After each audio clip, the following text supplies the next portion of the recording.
नमस्कार। हमारी पेशकश में आप सबका स्वागत है। आपके साथ मैं हूं साकिब सुमन। दरअसल मसला बेहद गंभीर होता चला जा रहा है क्योंकि बात बन नहीं रही, किसी भी लिहाज से नहीं बन रही। लगातार किसान अपनी तरफ से अपनी रणनीति को आगे बढ़ा रहे हैं। सरकार अपने तरीके से किसानों को मनाने की कोशिश कर रही है। प्रधान सेवक तक ने लोकसभा से ये अपील की, राज्यसभा से भी उन्होंने अपील की और लगातार ये कहा कि किसानों से बातचीत के जरिए बात आगे बढ़नी चाहिए और ये किसी भी तरह से कोई ऐसी बात नहीं है जो किसानों के लिए अहित करने वाली हो। दूसरी तरफ किसान लगातार ये कह रहे हैं कि ये 3 कृषि कानून ऐसे हैं जिससे उनका दम घुट जाएगा, भविष्य में बहुत तरह की दिक्कतें आ जाएंगी। विपक्षी पार्टियां लगातार ये कह रही हैं कि ये 3 कृषि कानून काले कानून हैं, लेकिन बात बनेगी कैसे, रास्ता निकलेगा कैसे, ये समाधान की तरफ ये पूरा मामला आगे बढ़ेगा कैसे और कब, ये अपने आप में एक बड़ा सवाल है।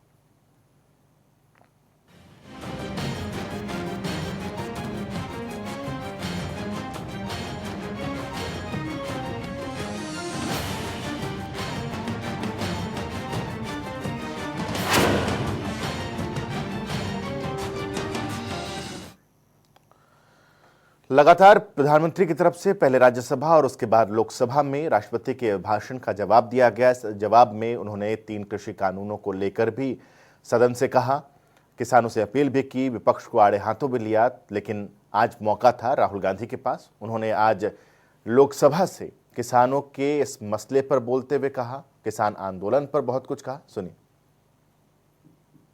समझिए कि ये किसानों का आंदोलन है, ये किसानों का आंदोलन नहीं है।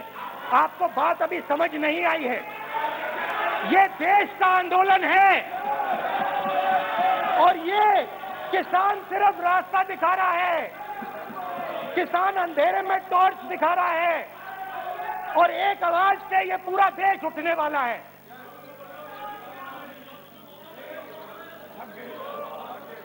पूरा देश एक आवाज से हम दो हमारे दो के खिलाफ उठने जा रहा है।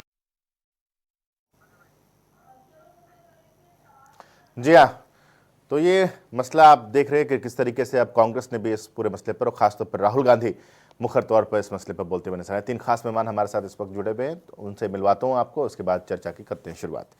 विजेंद्र नेहरा जी हमारे साथ भारतीय जनता पार्टी की तरफ से जुड़े हुए हैं। नेहरा जी बहुत बहुत स्वागत है आपका। वेणु अग्रवाल जी हमारे साथ कांग्रेस की तरफ से जुड़े हुए हैं। वेणु जी बहुत बहुत स्वागत है आपका। और राजेश दहिया जी हमारे साथ भारतीय किसान यूनियन की तरफ से जुड़े हुए हैं, आपका भी बहुत बहुत स्वागत है।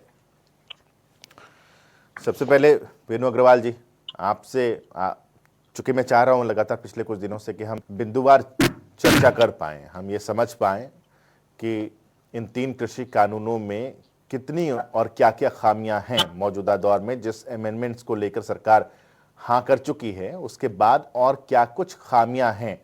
वेणु अग्रवाल जी अगर आप सुन पा रही हैं तो मैं चाहूंगा कि शुरुआत आप करें, फिर राजेश दहिया जी के पास आऊंगा, फिर नेहरा जी के पास। जी देखिए, आप खामियों की बात कर रहे हैं, मैं पूछती हूँ कि खूबियां क्या है वो बताइए।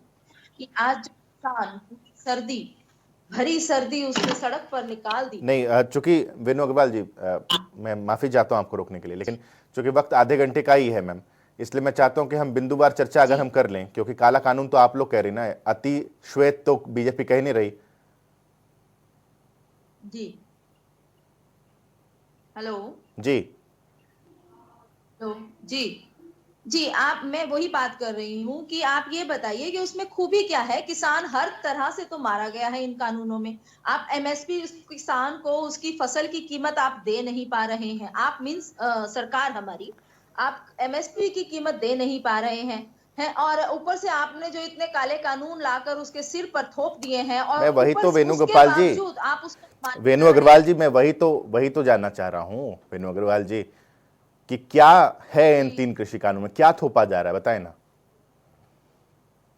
जी मैं आपको स्टार्टिंग बताऊं, आप मुझे ये कहना चाह रहे हैं कि जो कानून शुरू हुए थे वो बताऊं मैं आपको? इन कानूनों में क्या ऐसे पॉइंट्स हैं एक जिनको तरफ लेकर तो के आप ये कह रही सभी हैं कि बहुत ये काम है, एक तरफ वाकई मैं काला आपको है। अगर कानून डिटेल्स में बताना शुरू कर देती हूँ कि एमएसपी उनको नहीं मिल रहा है, कॉन्ट्रैक्ट फार्मिंग के नाम पर उनकी जमीन के ऊपर कब्जा होने का उनको डर है और जो एसेंशियल कमोडिटीज के एक्ट में उन्होंने जो किया है कि कितनी भी आप कालाबाजारी और चोर बाजारी कर सकते हैं, कितना भी संग्रह कर सकते हैं, जिसको एक एक शास्त्रों करके में बात कर पाप लेते हैं आज बताया गया जरा। है कि एक एक करके बात कर लेते वेणुगोपाल जी, पहला पॉइंट रखिए, पहला पॉइंट रखिए वेणुगोपाल जी, एक एक करके बात करते हैं, एक एक करके बात करते हैं। अगर आप उस कानून पूछने लगेंगे तो जो आपका आधा घंटा है वो इन कानून को बताने में लग जाएगा। मैं हम वही अगर कह इस रहा हूँ। बात को आगे वेणु करेंगे वेणु कि अग्रवाल जी, किसान वेणु के जी, लिए क्या वेणु जी, एक फायदेमंद सेकंड, है एक सेकंड और वेणु जी, क्या वो वेणु जी, किसान एक सेकंड, मांग रहा है। आज वो सड़कों एक पर सेकंड, 2-3-2.5 महीने से वो मैं ये सड़कों कह रहा हूं पर कि है। आप पहला भरी पॉइंट रेज सर्दी, कीजिए भरी ना, बारिश उसने वहां निकाल पहला दी पॉइंट रेज और कीजिए सरकार वेणु शर्म अग्रवाल की जी, बात तो ये है, एक बार वेणु मेरी जी, बात सुनिए, पहला मेरी बात पॉइंट सुनिए, रेज कीजिए, शर्म की पहला बात पॉइंट रेज ये कीजिए है वेणु अग्रवाल कि जी, हमारे प्रधानमंत्री वेणु जी अग्रवाल जी, को पहला पॉइंट अपमानित रेज कर रहे कीजिए। हैं। आप सुन पा रही हैं? पहला पॉइंट रेज कीजिए, एक पॉइंट पे आइए, क्लियर करते हैं, उसके बाद आगे बढ़ेंगे। बिल्कुल, मैं आपको वही तभी संक्षेप में सारा कुछ बता नहीं, रही आप हूँ पहला कि एक एक पॉइंट करके एमएसपी चलिए ना, जितना वक्त लगेगा देखते हैं।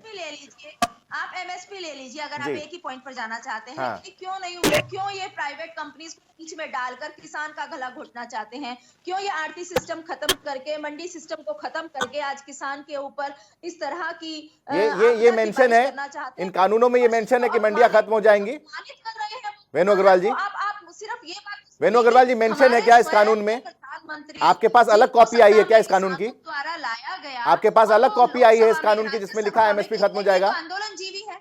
अरे भाई आंदोलन तो अगर हमारे देश को आजादी मिली तो आंदोलन वेणु के अग्रवाल थ्रू जी, मिली। आपके अगर पास हम अलग कॉपी आई है क्या आजादी इसकी के जिसको कांग्रेस ने छपवाया है, जिसमें ये लिखा है कि मंडियां खत्म हो जाएंगी?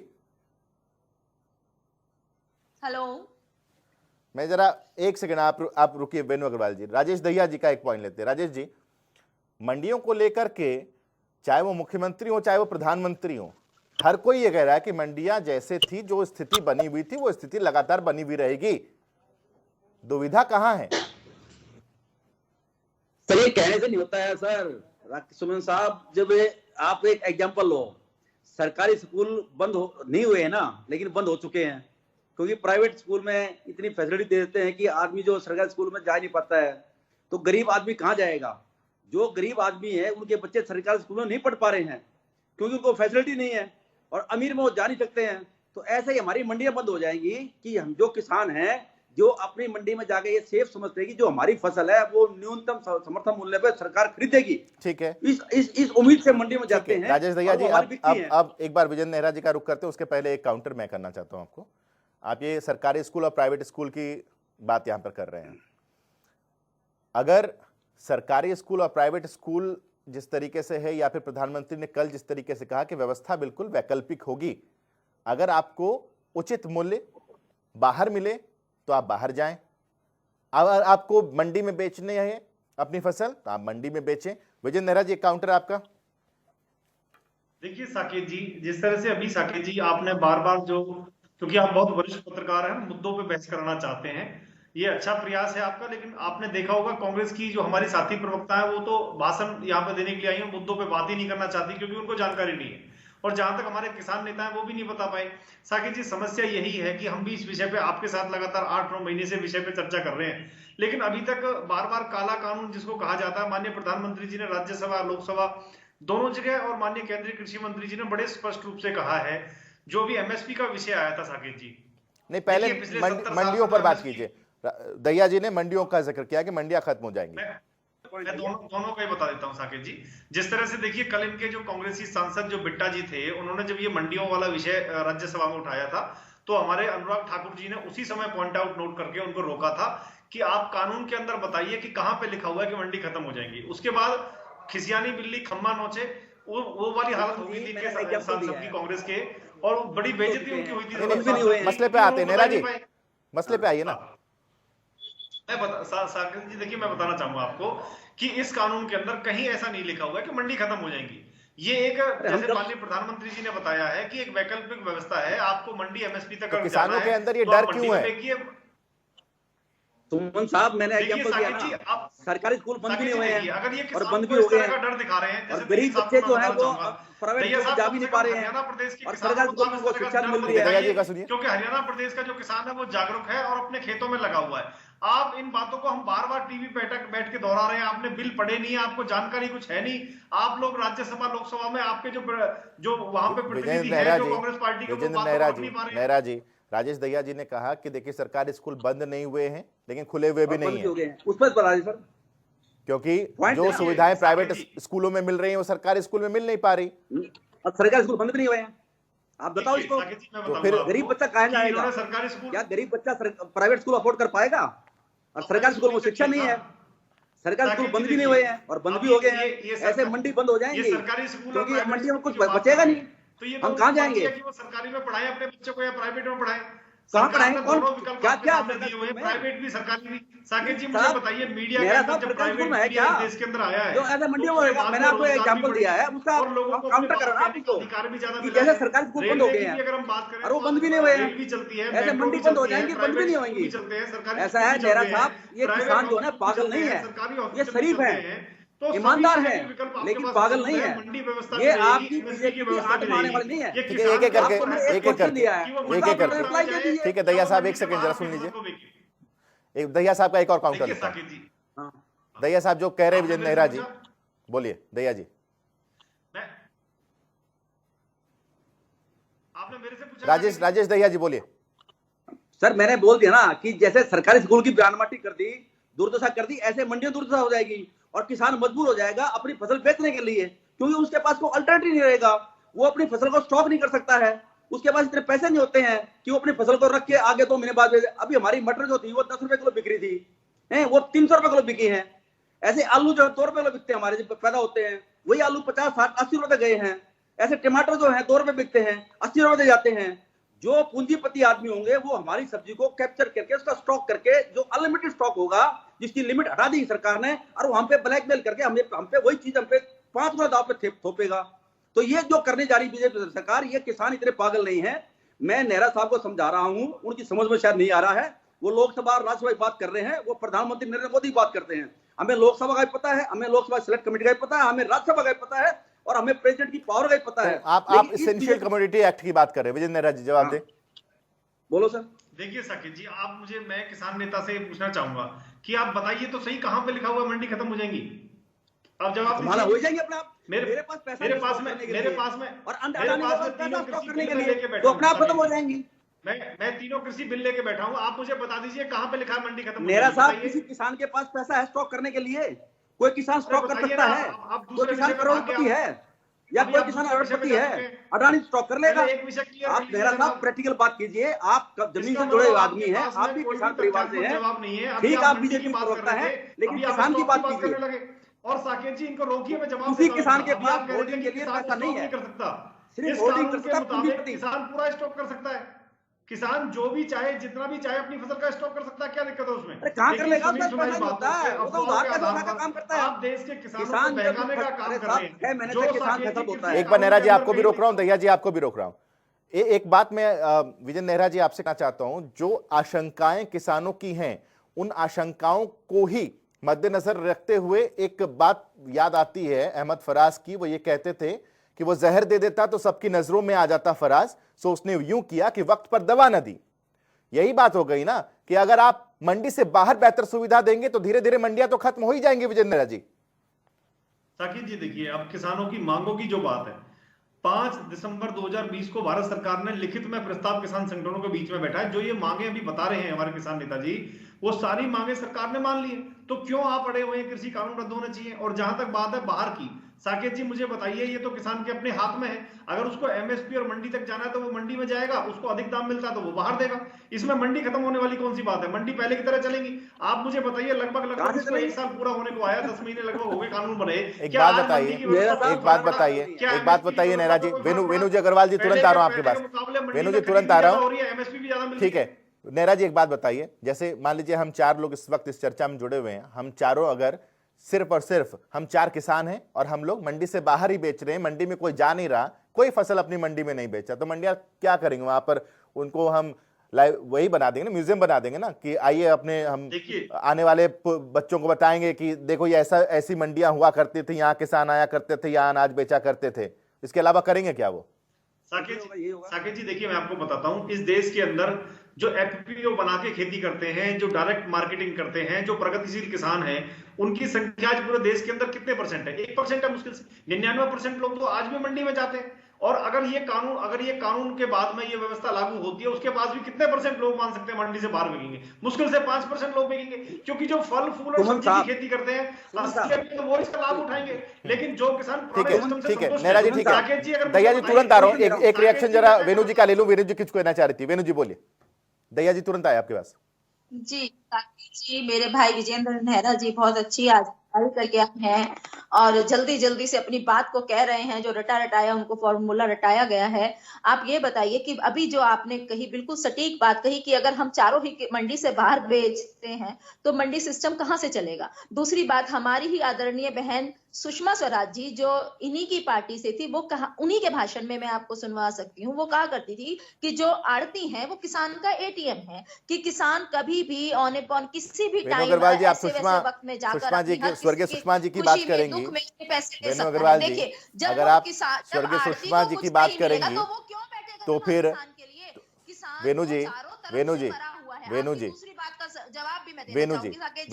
सुषमा स्वराज जी की अगर आप उनकी बात कर रही हैं, सुनिए वेणु अग्रवाल जी एक बार सुन लीजिए, थोड़ा सा रुकिए भी, थोड़ा सब्र भी रखिए।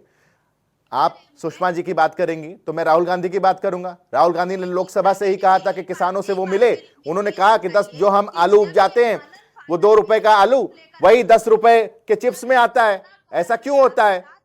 सुनिए वेणु अग्रवाल जी, वेणु जी थोड़ा सा सुन भी लीजिए ना, थोड़ा सा सुना भी कीजिए वेणु अग्रवाल जी, थोड़ा सा सुना भी कीजिए कि हर बार बैठक बेनतीजा निकाली तो क्यों नहीं। लगातार बोलने से नहीं होगा ना वेणु अग्रवाल जी, थोड़ा सा काउंटर भी तो चलेगा ना, थोड़ा हम लोगों के भी सुन लीजिए। वेणु अग्रवाल जी, ये लोग केवल आप तक आवाज नहीं पहुंच रही क्या? आप तक आवाज नहीं आ रही? चलिए राजेश दहिया जी के पास चलते। राजेश जी बोलिए, आप एक पॉइंट रखना चाहते थे, राजेश जी बोलिए। मेरा पॉइंट ये है कि हमारी हिंदुस्तान की 90-95% जो जनसंख्या होती है वो जो खरीदारी करती है वो बिल न लेने की कोशिश करती है कि टैक्स न देना पड़े, और मंडी में जो सामान बेचेंगे उस पर टैक्स लगेगा, तो कौन आदमी मंडी में जाएगा? सब बाहर बेचेंगे। आप हमारे मेरा साहब से पूछिए कि अगर सामान खरीदते हैं को बिल लेते हैं क्या? कितने आदमी बिल लेते हैं? तो मंडी को जाएगा नहीं, क्योंकि वहां पर 1% जो है फीस देनी पड़ेगी, तो सब बाहर बेचेंगे, तो साल 2 साल 3 साल बाद मंडी बंद हो जाएंगी। जैसे आपने कहा मंडी म्यूजियम बन जाएंगी। मेरा साहब आप बिल लेते हो? आप कितने सामान का बिल लेते हो बताओ? 99% हमारा हिंदुस्तान का आदमी बिल को अवॉइड करता है कि हमें टैक्स ना देना पड़े। सच्चाई है ये, ऐसे नहीं चलता। सभी बिल लेने को अवॉइड करते हैं। वैलिड पॉइंट है विजय नेहरा जी, वैलिड पॉइंट है कि अगर मुझे मेरा एग्जांपल या आपका एग्जांपल ले लें, कहीं पर अगर हम जा रहे हैं, हमें ये कहेगा कि जी ये 10 रुपए की चीज है लेकिन 1% आपको एक्स्ट्रा टैक्स देना पड़ेगा, और वही मैं बाहर देखूंगा कि वहां पर 10 रुपए पे ही मुझे वो चीज मिल जाएगी, तो मैं वहां चला जाऊंगा ना। वैसे ही किसान अगर बाहर ही जाने लगे तो ठीक बात है राजेश दहिया जी की, 2 साल 3 साल के बाद सारे किसान बाहर ही बेचने लगेंगे, और जब बाहर बेचने लगेंगे मंडियां खत्म हो जाएंगी तो उनकी मोनोपोली हो जाएगी, फिर वो दवा पैसे लेंगे। देखिए साकेत जी, मैं बताना चाहूंगा दहिया साहब, इतना खुश होने की जरूरत नहीं है। आप थोड़ा सा भारत सरकार ने जो 5 दिसंबर 2020 को दे दो साहब, मेरा साहब। सुन लीजिए, अच्छा सुन लीजिए दहिया जी, सुन लीजिए दहिया जी, सुन लीजिए नेता बनने की बहुत जल्दी है आपको। दहिया जी सुन लीजिए, नेता बनने की जल्दी मत करिए, थोड़ा सुन लीजिए। नहीं ठीक है, इधर उधर की बातें नहीं, इधर उधर की बातें नहीं, टू द पॉइंट बात करेंगे। दहिया जी एक सेकंड, दहिया जी एक सेकंड प्लीज, ठीक है प्लीज, बीच में नहीं बोलता हूं, ठीक है नेहरा जी बोलिए, नेहरा जी बोलिए अब। साकेत जी, मैं ये बताना चाह रहा था इनको कि 5 दिसंबर 2020 को भारत सरकार ने जो किसान संगठनों के बीच में लिखित में जो प्रस्ताव भेजा है, उसको अगर ये पढ़ के आते तो ये सवाल ही नहीं दोहराते, और खुश और हो रहे हैं इस प्रस्ताव को दोहरा के। पता चलता है कि इनको कितना ज्ञान है। भारत सरकार ने बड़े स्पष्ट रूप से लिखा है कि मंडी से बाहर जो टैक्स लगाने का प्रोविजन है उसको हम मानते हैं। मंडी से बाहर व्यापारी का रजिस्ट्रेशन की जो आपकी मांग है उसको हम मानते हैं। और क्या चाहिए भैया आपको? आप प्रस्ताव तो पढ़ लीजिए कम से कम भारत सरकार का। दहिया साहब, मंडी से बाहर जो टैक्स लगाने की बात आप बार बार चिल्ला के कह रहे हैं, वो हालांकि किसान के लिए नुकसानदायक है, क्योंकि वो तिल में से तो तेल चलता है। टैक्स क्या व्यापारी अपनी जेब से देगा, वो आपसे वसूल करेगा।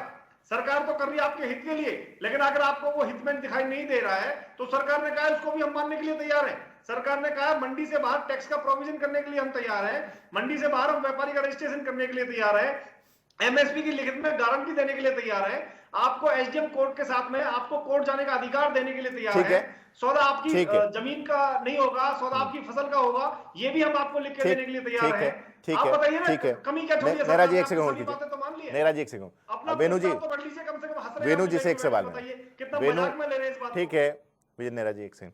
वेणु अग्रवाल जी, आप सुषमा स्वराज जी का जिक्र कर रही थी कि वो किस तरीके से उन्होंने आड़तियों को एटीएम कहा था किसानों का। मैं राहुल गांधी का जिक्र कर रहा हूँ, मैं राहुल गांधी का जिक्र कर रहा हूँ। वेणु अग्रवाल जी, वेणु जी आप सुन तो लीजिए, आप बिल्कुल आप ऑन हो जाती हैं, थोड़ा सा ऑफ हो करके सुन लीजिए फिर ऑन हो जाइएगा। मैं आपसे ये जानना चाह रहा हूँ कि राहुल गांधी ने लोकसभा के अंदर ही ये कहा था कि एक बार वो उत्तर प्रदेश गए, वहां के किसान से उन्होंने मुलाकात की, वो किसान ने उनसे पूछा, बना रहे हैं किसान को। आप सुनिए तो सही, राहुल गांधी से उत्तर प्रदेश में किसान ने पूछा, जिसका जिक्र लोकसभा में राहुल गांधी ने खुद किया। राहुल गांधी से उन्होंने पूछा कि जो आलू हम लोग 2 रुपए किलो बेचते हैं, वही चिप्स में 10 रुपए के पैकेट में वो 2-3 आलू क्यों आते हैं? राहुल गांधी ने इसका जवाब किसानों से ही मांगा। ये मैं नहीं कह रहा, ये राहुल गांधी ने खुद लोकसभा में कहा है, उसके क्लिपिंग्स भी हैं, आपने भी देखा होगा, जिसमें किसानों ने कहा कि मेरे और जो फैक्ट्रीज है, कंपनीज है, उनके बीच में दूरी है, बिचौलिए बहुत हैं। उन्होंने कहा कि कंपनीज को लाना होगा किसानों के पास। सरकार यही तो कर रही है कॉन्ट्रैक्ट फार्मिंग के जरिए। नहीं, आप साकेत जी मुझे मजबूर मत कीजिए कि मैं कहूं कि आप बीजेपी की भाषा बोल रहे हैं या आप चाहे उन्हीं कुछ के भी कहिए, प्रवक्ता मुझे उससे बनकर फर्क तो बोल नहीं रहे पड़ता। हैं। देखिए किस मुझे उससे तरह फर्क नहीं पड़ता। विजय किस नेहरा तरह जी मुझे से कहते हैं कि आप आज कांग्रेस की किसान भाषा भाई बोलते हर हैं, तरह से आंदोलन वेणु अग्रवाल जी है। मुझे ये कहते हैं अब कि वो मैं बीजेपी की बेवकूफ भाषा नहीं है, बोलता हूं। गरीब मुझे किसान तो कोई अपनी फर्क नहीं जमीन पड़ता, छोड़कर, चाहे आप अपनी मुझे खेती छोड़कर बीजेपी सड़कों के पर लिए बैठा कह है। दीजिए या आप विजय हर नेहरा जी तरह मुझे का कांग्रेस के लिए कह राहुल दें, लेकर आ रहे हैं, ठीक है? तो जैसे आज कि तो हमारे दोनों लोग हैं। बीजेपी विजय के नेहरा लोग जी ने लेकर मेरे आते डिबेट हैं। शो में मुझे आप कहा था कि सब आप कांग्रेस बात की भाषा को बोलते हैं। कीजिए। आप कहां से आप कह रही हैं दोनों मैं समय बीजेपी की आए। भाषा आप बोलता हूं, ऐसी कोई बात बात मत नहीं, कीजिए ये साकेत आपका जी, आपकी मुझे ओपिनियन है। बिल्कुल अच्छा नहीं अभिव्यक्ति की लगता आजादी कि हिंदुस्तान का किसी भी संविधान एंकर के देता है, साथ आप इस बोल तरह की लीजिए। बात विजय करूं। नेहरा जी आप ने भी लोग कहा बहुत था। सम्मानित हैं, आप लोग बहुत अपनी नहीं, जिम्मेदारी साकेत जी, मैं निभाते तो हैं, मानता हूँ आप लेकिन निष्पक्ष जब आप इस पत्रकार तरह हैं। की बात करेंगे, आप बीजेपी के प्रवक्ता बनकर यदि बात करेंगे तो बात तो सही नहीं नहीं है। नहीं आपको मैडम, बिल्कुल भी देखिए बात सही सर्टिफिकेट तो होना आपसे चाहिए नहीं मुझे। वेणु अग्रवाल जी, मुझे तो आपसे सर्टिफिकेट नहीं चाहिए कि मैं बीजेपी के लिए बोल रहा हूं या कांग्रेस के लिए बोल रहा हूं। ठीक, मैंने जो सवाल किया उस सवाल का जवाब दे दीजिए। उस सवाल का जवाब देने में आप मुझे बीजेपी वाला ठहरा रही है या विजय नेहरा जी मुझे कांग्रेस वाला ठहरा रहे हैं, आप जवाब दीजिए ना। बिल्कुल बिल्कुल साकेत जी, जवाब ही दे रही हूँ मैं अपनी सारी बातों के कि आज जो अभी आपने मेरे से पूछा कि आपने स्टार्टिंग की कि आप बताइए कि कानून है क्या क्या। आधे घंटे के समय में मैं आपको एक एक डिटेल में कानून बताऊं, मैंने वो भी आपको बताने की कोशिश की। और उसके लिए नेहरा जी बोलते हैं कि उनको जानकारी नहीं है और हमारे दैया साहब वहां बैठे जो अपनी मैंने बात तो उठा राहुल रहे हैं, गांधी तो का नेहरा जिक्र जी किया, कहते अभी हैं उसके बारे में आपको बोलिए बोलने कुछ। की जल्दी है। आप इनसे ये पूछिए कि वेणु अग्रवाल जी, राहुल गांधी का जिक्र किया मैंने कि राहुल गांधी ने लोकसभा में जिस बात को रखा था। के लिए आप इस तरह की बात कर रहे हैं, आप बिल्कुल गुमराह कर रहे हैं आम इंसान को भी, किसान को भी, और हर तरह से वेणु आज अग्रवाल आप सत्ता जी, में आकर सत्ता की भलाई अब आप पाकर भाषण देने लगेंगे तो अहंकार की भाषण बात के लिए करते हैं। प्लेटफॉर्म नहीं है आपके ना, अंदर विनम्रता तर्क के लिए कतई प्लेटफॉर्म कभी है। नहीं। आप भाषण देने लग जाती हैं तुरंत, भाषण मत दीजिए ना। मैंने पूछा राहुल गांधी वाला मसला कि कॉन्ट्रैक्ट फार्मिंग यही तो है, किसान और कंपनी को साथ में लाना। राहुल गांधी खुद संसद में बोलते हैं, ये फिर गलत क्या है इसमें? आप मुझे सिर्फ एक बात का जवाब दे दीजिए कि जो हमारे प्रधानमंत्री जी बुलेट ट्रेन का सपना दिखाते हैं और फिर भारतीय आप, रेल को मैं बेच पूछता देते हूं, हैं, आम चली तो जाते वो हैं आप किसान इमली को पे। कॉन्ट्रैक्ट फार्मिंग का सपना दिखाकर उसकी ये जमीन को क्या बेचने की प्रवक्ता मंशा है नहीं ये? रखते मैं क्या? पूछ रहा हूं आपसे, आम आप चली जा रही हैं इमली पे। ये मैं कह रहा मिठाई खा लीजिए, आप कह रहे हैं नमकीन बहुत खट्टा है। मैडम ऐसे थोड़ी ना चर्चा होगा, इसीलिए कहते हैं तैयारी नहीं है। कितने तैयारी के साथ डिबेट में बैठी हैं। ये इनको कुछ भी नहीं पता। इनसे तीनों कृषि कानून का नाम पूछ लीजिए साकेत जी, मैं चैलेंज देता हूं नेहरा इनको। जी, ये डिबेट में बैठी आप रहने प्रवक्ता बन दीजिए। गई। नेहरा जी, तैयारी क्या होती अरे है हमें मैडम, बहुत आप अच्छी नाम तरह से कृषि पता है। हम कानूनों को तैयारी से पढ़िए नहीं, मैडम, सच्चाई के साथ फिर बैठे हैं। चर्चा हम कीजिएगा। अपने किसान भाई की तैयारी बात कर कर रहे चलिए, हैं। बहुत बहुत हम शुक्रिया आप आपकी तीनों का हमारे साथ चर्चा में शरीक होने के लिए। बात चाहे कांग्रेस की हो, बात चाहे भारतीय जनता पार्टी की हो, सबके अगेंस्ट सवाल होंगे। मीडिया का काम अगेंस्ट सवाल पूछना, और अगेंस्ट सवाल पूछने में अगर ये कहा जाए कि आप उस पार्टी के तौर पर बोल रहे हैं, तो इस बात को भी एक्सेप्ट करने में कोई गुरेज हमें तो फिलहाल नहीं है, क्योंकि हम सबकी बात कर रहे हैं, किसानों की भी, सरकार की भी और विपक्ष की भी। जनता टीवी जो दर्शक देख रहे हैं वो इस बात को बहुत अच्छी तरीके से जानते हैं। पेशकश में बस इतना ही, दीजिए इजाजत, छोटा सा ब्रेक, खबरों का सिलसिला लगातार जारी।